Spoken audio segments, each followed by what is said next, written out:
Абай Құнанбайұлының ғылым таппай мақтанба өлеңі адамды ойлануға, өзін-өзі жетілдіруге, өмірдің мәнін іздеуге жетелейтін ғибратты туынды.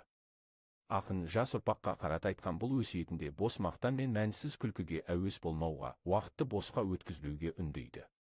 Ғылым таппай мақтанба, орын таппай баптанба. Құмарланып шаттанба, ойнап босқа күлуге. Бұл жолдарда Абай адам өмірінің басты мақсаты өзін дамыту, пайдалы іспен айналысу екенін айтады. Ол адамның ең асыл қасиеті білімге құштарлық пен еңбексүйгіштік екенін көрсетеді. Нағыз адам еңбегімен табысқа жеткен, өз орнын адал еңбегімен тапқан жан. Ақын жастарға бағытталған өсиетін жалғастырып, 5 нәрседен қашық бол, 5 нәрсеге асық бол, дейді. Бұл өлең жолдары өмірлік бағдар іспетті. Абай айтқан 5 дұшпан өсек, өтірік, мақтаншақтық, еріншектік, бекер мал шашпа. Ал 5 асыл іс, талап, еңбек, терең ой, қанағат, рахым. Бұл қасиеттердің әрқайсысы адамды шыңға жетелейтін құндылық. Талап адамды мақсатқа бастайды, еңбек сол мақсатқа жеткізеді, терең ой өмірдің мәнін ұғынуға көмектеседі, қанағат сабыр мен тәуелсіздікті қалыптастырады, рахым мейірім мен адамдықтың белгісі.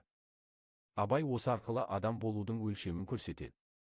Ол ғылым мен еңбекті өмірдің тірегі, рухтың азығы деп біледі. Ақын үшін білім надандыққа қарсы ең үлкен күш, ал еңбек адамның адамдық болмысын айқындайтын қасиет.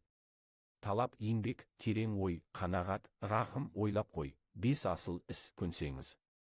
Бұл жолдар әрбір адамға арналған өмірлік ұстаным. Абайдың бұл өлеңі бүгінгі күннің де рухани шамшырағы. Ол бізге адал болуды, еңбекқор болуды және білімді болуды үйретеді.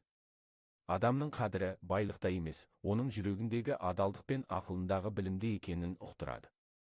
Сондықтан Абайдың ғылым таппай мақтанба өлеңі адал азаматтың бейнесін қалыптастыратын мәңгілік өсиет.